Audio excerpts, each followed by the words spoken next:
Good morning, everybody. Thank you for the invitation and congratulations for a new science center. I understand this is an interdisciplinary center across different buildings and different departments. So it's what we would call a center without walls. I understand walls are not terribly popular in the city. I wish other countries would listen. Here is the title, which I adapted a little bit. There was a mistake in here. Here are my collaborators and people that look over our shoulders. The secret, as I say, is to do a nice work in the laboratory, to have collaborators that are better than I am, which is not very difficult to find. And these guys have really done a tremendous job, as I hope you will see, in producing a number of data that I like to talk about. Where's my clock here? Just to rehearse, the dopamine response to reward is these are the neurons. The neurons respond with a short burst of action potentials when the animal touches a piece of food inside a food box, which he cannot see. And when we look closer, it's not so much a sensory stimulus that provides the response. Here is the animal's hand touching a piece of apple stuck to a touch-sensitive wire, which produces an electrical artifact on a FET transistor input. And that's the timeline here. So when the animal touches this piece of food, you get the response. When the animal touches the same wire and plays around, does a lot of somatosensory stimulation, you don't see a response. So you've got to do something with reward. When we take other rewards like liquids, we find the neurons are not specific for any reward. They don't care for the reward. I'll show later they care only for the value of the reward. A reward that's not predicted in time will generate a nice response repeatedly. A stimulus predicting the reward will itself elicit a response, but the response to the reward will disappear. And when we give a stimulus and withhold the reward, or the animal does a mistake, an error, then we get a depression in activity. So we can describe this response as a prediction error, which is governed by the equation of the reward received minus the reward predicted, which is very obvious when we look at this. This is positive error, there's nothing predicted, and the equation is positive here. Here, there is reward is predicted, but there's nothing received, so the equation will become negative, right? That can be formalized in the Scholar-Wagner learning theory, in which the next prediction is the current prediction plus the prediction error weighted by a learning constant. The lambda minus v is the reward reception minus reward predicted. This is what we think is the reward prediction error coded by the dopamine neurons. If you then go further and do the next logical step, we see then if we present another stimulus in front of that reward predicting stimulus, the response will shift over, of course go a little down because of temporal discounting.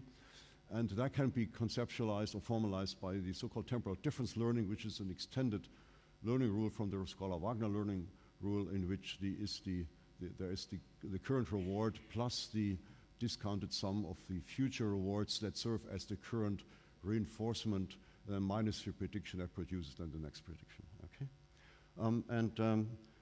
What I'm going to focus on in the rest of the slides is largely the responses to these stimuli. I understand that we should consider all these responses as reward prediction errors.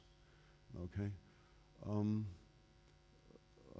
By the way, to the talk of Andreas Lüthi, we have also done a recent optogenetic stimulation in monkey dopamine neurons, and we found that the stimulation at the time of the reward, at the time of the US, produces not only enhanced choice behavior towards the option that has been associated with the stimulus in our choice task, but it also produces an enhanced response to the CS in these dopamines, very similar to what you've shown in your second half of the talk. So it was absolutely wonderful to see this parallelism here.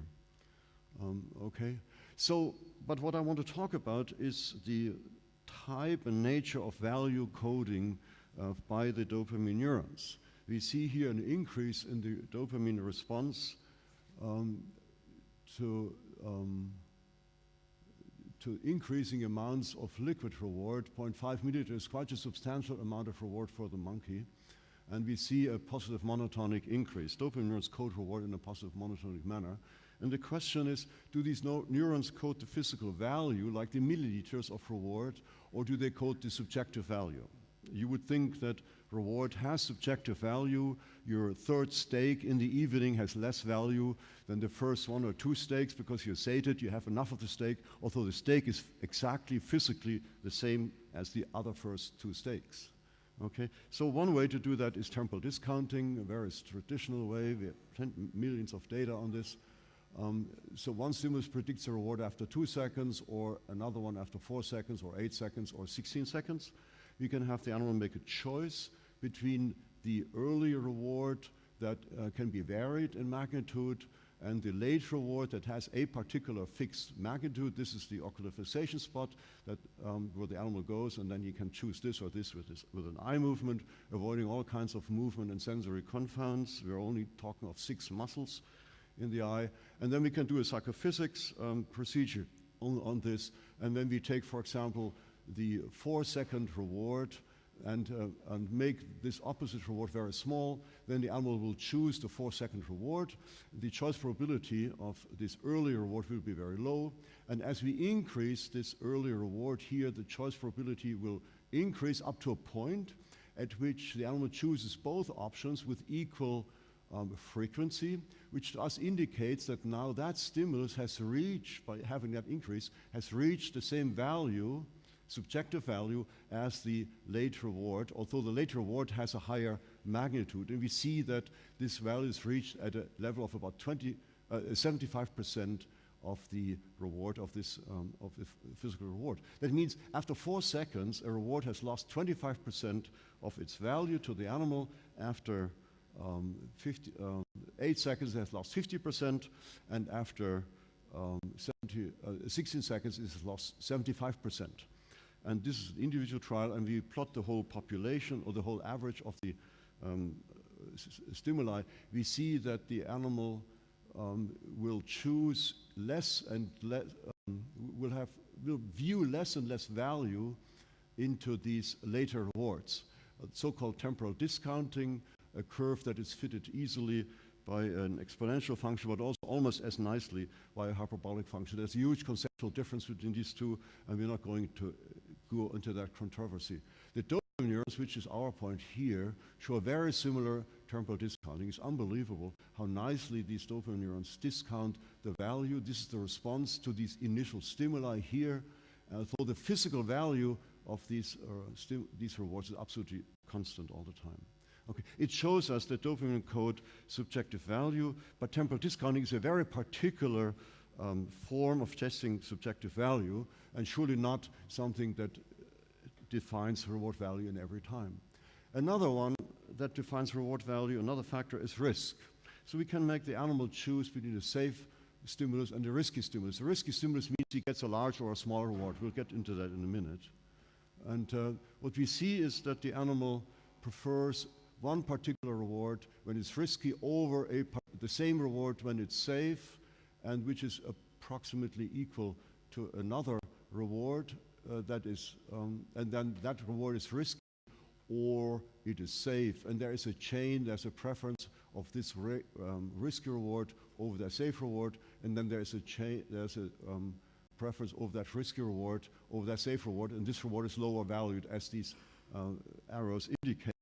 So we get in each case more than 50% choices. And we can, of course, do the transitive closure, and we see that there is strong transitivity. That means the animal chooses this reward, this risky preferred reward, over the safe unpreferred reward quite impressively.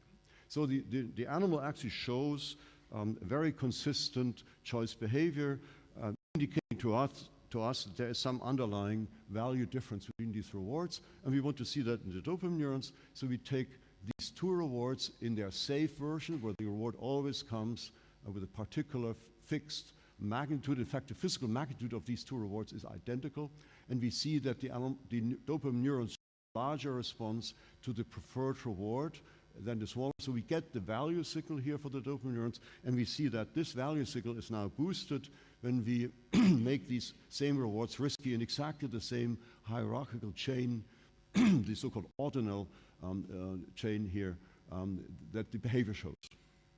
Okay, so again, a subjective value coding, in this case with a risky situation, all this is fine. We can go on forever, and people have done that. Many laboratories to look for subjective reward value signals in many brain structures like orbital frontal cortex, amygdala. Amygdala is a very nice reward structure, by the way, striatum, anterior cingulate, and so forth. What we really want to do is to do a little conceptual step, which is by no means clear. We understand that biological rewards, these are substances that contain proteins and carbohydrates, fats and vitamins and whatever, ions, that are necessary for survival. Without drinking, you'll be dead in 3 days and so forth. And that these rewards are necessary to run biological machinery. What is not clear is that these rewards become tradable economic goods that are beneficial for welfare by trading in something where you have too much against something that somebody else has too much and wants to give you. You're enhancing your welfare, you're enhancing your diet, you have many advantages. That's the idea of economics. And we want to make the bridge between the rewards and the goods, and in particular, we like to make the bridge between the neuronal responses. We want to see if these biological rewards are actually processed in the same, or if the economic goods are processed in the same brain structures where the biological rewards are processed. It's by no means clear intrinsically. So we had to go back to economic choice theory. Blaise Pascal, some time ago, said when they developed probability theory that the humans try to choose rewards whose probability distribution has a higher expected value. And then came Daniel Bernoulli and said it's all wrong because the objective reward value maps onto a subjective reward value in a gradually decreasing manner. That's the so-called concave, well-behaved utility function, in which utility is a mathematical function of the objective value. And the idea of decreasing marginal utility tells us that the more reward you have, the less another increment will add to that reward value. Okay? So this is, of course, the idea of a subjective reward value that I've approached before in this purely empirical manner. And then came, and that's important now for the rest of the talk, Van Neumann and Morgenstern, to whom I have enormous respect, who put up these 4 utility axioms that we're actually testing at the moment, and works very well. With these utility axioms, they are established under risk, and with these axioms it is possible to obtain what's called cardinal utility, which is necessary for in studying neuronal responses. So we want to talk a little bit about this concept of utility and get a few definitions across to just be sure that we're talking the same language. We can measure behavioral choices. You can see whether I choose this pot of coffee or this pot of tea. Okay? You can see that. You can measure it physically. What we don't measure is the preferences. These choices elicit internal preferences that are private, that are hidden. I can lie about my preferences. We can only infer these preferences from observable choices. And then we can construct utility, a utility function, as a numeric or mathematical representation of these preferences. So there are several clauses of inference here. Okay? And then, of course, the whole idea is that you need to maximize utility. The more reward you can get, the better reward you can get, the higher is your chance for survival, the higher is the evolutionary benefit. And that applies not only to humans, but to absolutely every biological organism. Being mathematical models, utility functions of the type I've shown before should predict choices under various conditions, including actually all choices, and including risk, which is the one I'm going to talk about. As utility is hypothetical, that means not directly observable, see here, its existence could be inferred by identifying a physical implementation, a neuronal signal. So when you talk to modern economists, they will tell you that utility does not exist. And when you ask what they mean, they say, well, you cannot weigh it, you cannot put it in your hands, you cannot measure it directly, you can only infer it, just as I said. If, however, we get a physical implementation of that, if you get a physical correlate, then actually utility does exist. And maybe it would be interesting for the economists to build models on top of this, on the basis of this existence. And neuronal signals are numeric. You can say that this firing of 50 spikes per second is twice as much as 25 spikes per second. So you can put in fact, a cardinal, they're immune to positive affine transformation. And utility must be cardinal in order to get a proper utility function, neuronal function of the utility. That's a mathematical necessity, otherwise you can have anything. Okay? So we need to measure utility in a cardinal, in a graded manner. Ordinal utility, what I've shown you before, will not work. And in order to do that, we need, from Morgenstern, our risky choices. Okay? So let's do that. Let's have a look at risk and see how the utility then can be drawn from risky distributions. So here, rewards, of course, are never constant. They always change a little bit. And you get the picture. They form a little Gaussian function. And then you have the Gaussian function characterized by the expected value, the mean with the infinite number of measurements. And then you can have what Blaise Pascal said, you would choose a reward that has a higher probability distribution, a higher expected value. And that's the so-called first moment of the distribution. Then, of course, there is the width in the distribution, called the standard deviation or the variance, the first central moment. And then that can be bigger or smaller. So this stimulus now, this distribution, this reward with this distribution is more risky than the previous, than that one, because it has a higher variance, simply defined by the second moment, right? And then we can, of course, have asymmetric distribution, positive skew distributions, the third moment, and that is another form of risk. So we have two different forms of risk and one form of expected value. We want to characterize rewards now, not just by a drop of liquid that comes sometime, but by these particular statistical properties, okay? And that helps a lot. So here's our utility function. Why is this a risk avoidance profile? Well, take a gamble between £5 for sure and 1 and 9 pounds, each with a probability of 0.5. And then when you look at the utility of the safe outcome, it's right here. Then when you get the small outcome, you're losing quite a bit. And when you get the big outcome, you're winning a little bit. So the win doesn't compensate for the loss. You wouldn't want to choose a gamble, you would choose a safe outcome, okay? Different with this more optimistic utility function, which is convex, in which the small change doesn't count, and only the big one is important. In that case, when you win something, it outweighs the loss, and you would be risk-seeking. So all I want to say is that a convex function is associated with risk seeking and a concave function with risk avoidance. Okay?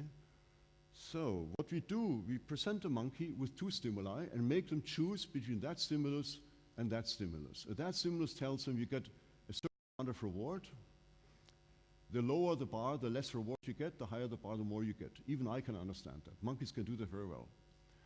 This stimulus means that you get 50% the larger reward and 50% the same reward at this level, which is kind of, what would you choose?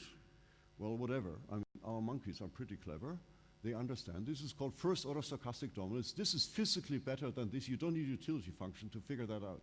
And the monkeys, of course, choose this more frequently than this. So is that a risky choice? Because this is risk now. Is this a risky choice? Is the monkey simply risk-seeking? Well, no. Look at this. We take that, we do the counter test here, we take that bar up here, then this is still risky, but the value is higher. And of course, you can only lose when you choose this one here, so the monkey will choose this one here. So this is the most simple test for rational choice behavior, and I have no problems finding people that violate even that most simple test. And including the wife of a bank. including the rather arrogant wife of a banker. I'm sorry to say. But you see that the monkeys violate stochastic dominance in maybe 20% of cases. Okay? Dopamine neurons know that. This is first order stochastic dominant, the red one, the blue one, and the dopamine neurons show a higher response to this stimulus compared to that stimulus. Okay? Let's keep going. We want to construct a utility function, actually. So here we go, our stimuli. The animal makes a choice. We vary this one in our standard psychophysics I've shown with the temporal discounting. We place a gamble in which there is 0.1 and 0.4 milliliters occurring at a probability of 0.5 each. The expected value is right in between, of course. And when we do our psychophysics function, we see that the crossing point at 50% indifference here is higher than the expected value. This is the so-called certainty equivalent. It is, again, it's the value of the gamble measured in the magnitude of the safe outcome. The certainty equivalent is higher than the expected value. That means the animal puts more value into this gamble than in the safe in the mean here, than in the safe outcome. Okay? So the animal is risk-seeking at that point, but not everywhere. We take the same gamble, place it higher, and we see that the certainty equivalent is below the expected value. So it looks like the animal is risk-seeking in this domain and is risk-avoiding in this domain. Well, but look at the reward here. 1.2 milliliter is a lot of reward to the animal. They can still drink everything, but it's quite a lot of reward, and I guess they don't want to forego it. Okay?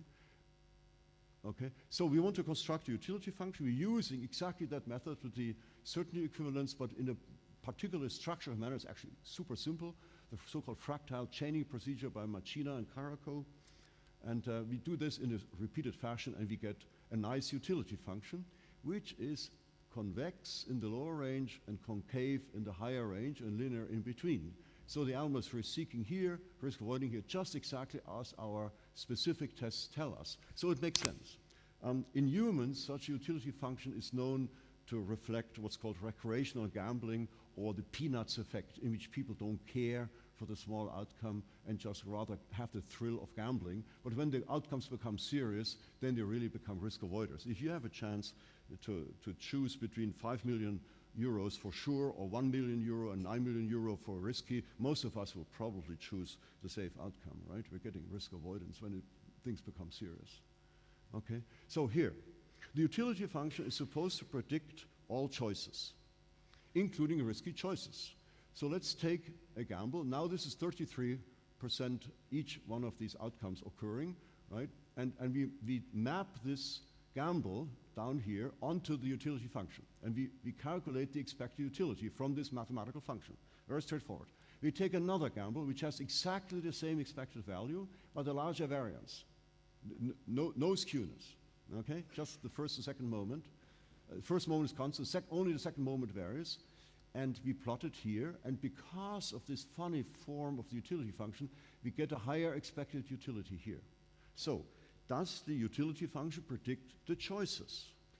Okay, yes it does. The animal chooses the more risky symmetric gamble more frequently than the less risky gamble, okay?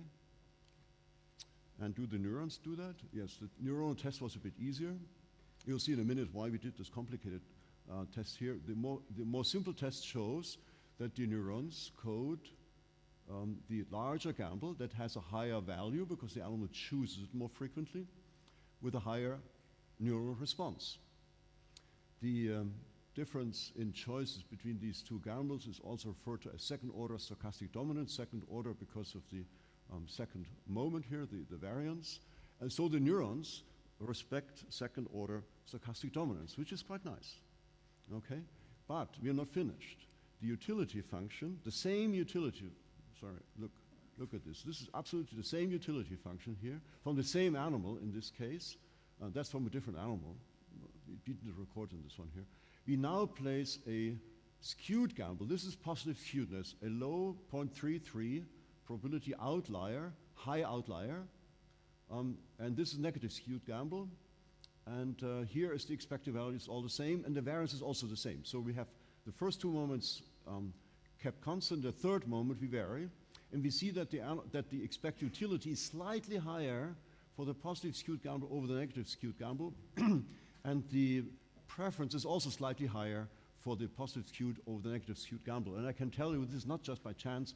We also have a transitivity test in which in the middle here we have a symmetric gamble with 3 outcomes, the same expected value, same variance, and we get a transitivity chain from the positive skewed over the non-skewed over the negative skewed outcome. We don't have neural data on that yet. Okay? So the same utility function predicts variance risk seeking, positive skewness risk seeking, and negative skewness risk avoidance. A simple utility function. And this is the benefit of doing these formal approaches, to have particular utility functions that can tell you what the behavior is. And that's what the economists are what economics is all about. It's not that the economists neglect utility. Utility is all the basis for economics. They just say it doesn't exist. Well, does it exist? This is our utility function. This would be the linear increase in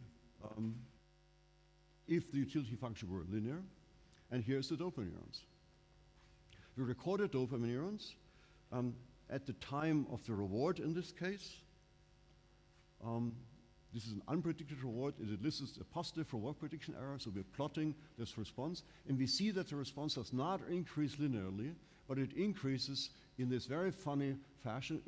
Initially, very little, this convex part here, and then it kind of overshoots, and then maybe asymptotes or maybe not. I don't know. So we get it seems we're getting a utility signal. We're getting a utility signal in the dopamine neurons at least. However, this is real rubbish, because Van Neumann and Morgenstern defined gambles. They said you get cardinal utility function from gambles. That's not a real gamble. What's the probability distribution if you produce a reward that's unpredicted? Very difficult. You can calculate it, but very difficult to do. You want a proper gamble.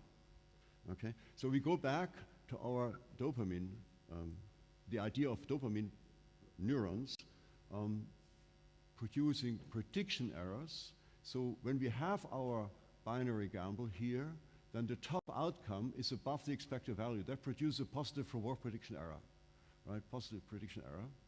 And then we get a positive response in the dopamine neurons. When we get the low outcome, I mean, the animal gets either the top outcome or the bottom outcome after the stimulus had been shown, okay? When we get the bottom outcome, then the negative prediction error produces a depression. This is a bit exaggerated, but it's a good example that we have here during these situations. So we want to now use these proper gambles and exploit the propensity of dopamine neurons to code prediction errors to see if you get a utility coding as well. Okay, that would be the test. Here's our utility function again. We place one gamble, you've seen that gamble before, at the low range, in the low range. The prediction error, the physical prediction error is 0.15 milliliter. We place the same gamble with the same prediction error at a slightly higher part and at a very high part. Now note that the steepness of the function is highest here, it's quite flat here, and quite flat here. And now we're looking at the positive reward prediction error. That's what we know the dopamine neurons are coding. And of course, now we want to see if that positive prediction error is coded in physical value, the delta x, or in utility terms. In utility terms, it would be relatively small here, it would be larger here because of the steepness, and it would be flat here again. And we see that almost the same, the way I'm presenting it here.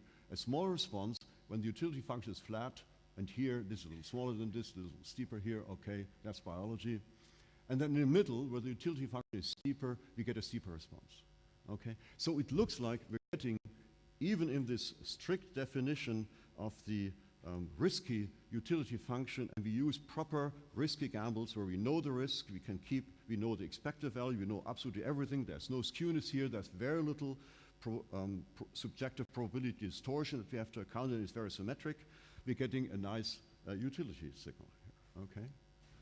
And then, of course, we can go overboard and then draw up a model how this would affect the postsynaptic neurons. I drew that up here very quickly. I don't have time to go through that. We'll take another half hour if you can be so kind and give me that time. We can also say that these dopamine neurons are not coding the risk. They're integrating risk into their subjective value signal or into their utility signal. But what about risk itself? If we characterize risk by the moments of a probability distribution like expected value, variance, and skewness, do we get individual signals for that? We know we get individual value signals, maybe not expected value, but expected utility.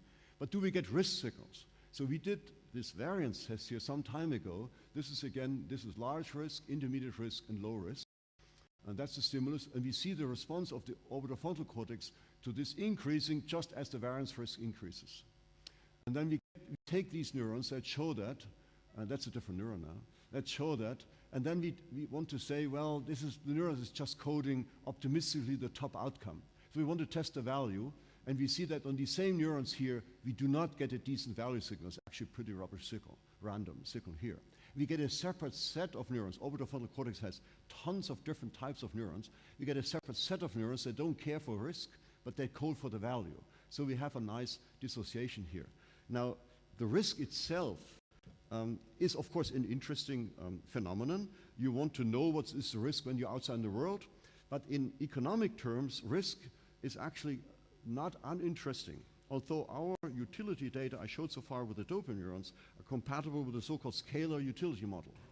But to have an explicit risk signal is compatible with the idea of the so-called mean variance approach, in which utility is composed of expected value and variance risk, according to Markowitz. So it's not, the economists like these data because they validate this mean variance approach, which has always been kind of a discussion between economists and the standard economists, okay? So in conclusion, now I want to emphasize this, we're not, at the moment, we're not going for mechanisms. We're going simply for identifying signals and characterizing the signals in the way we think they may be useful for behavior. Reward signals provide physical implementations of the theoretical construct of reward. They validate the theory of utility, not necessarily expect utility theory, simply utility, which are different things, and constrain its application. Constrain its application means that it looks like we have a utility signal in the brain. It looks like we have a risk signal in the brain in the orbitofrontal neurons, what I just showed. So if we want to talk about the bankers running out of their control because they are overemphasizing their reliance on risk, then we have to realize it's not just the bad humor of the bankers, it's literally a brain signal that tells them to be a risk seeker or risk avoidance. We can go into detail, we've seen that in human imaging, right? So there is the identification of a signal defines how much behavior can be influenced, and I can go on and on for that.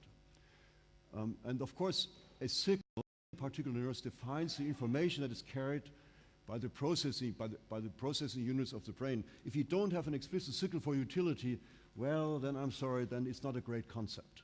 Okay, if you do have a signal, then we have a point to start from. Economic utility functions predict specific risk preference. These are our data. The preference of monkeys follow basic assumption of economic decision theory. First, probably risk first and all this stochastic dominance. Dopamine neurons implement these conceptualized constructs, including first and second order stochastic dominance and the elusive utility. These neural signals are suitable for updating and influencing economic decision mechanisms, and neurons in orbitofrontal cortex carry an explicit risk signal. Thank you very much.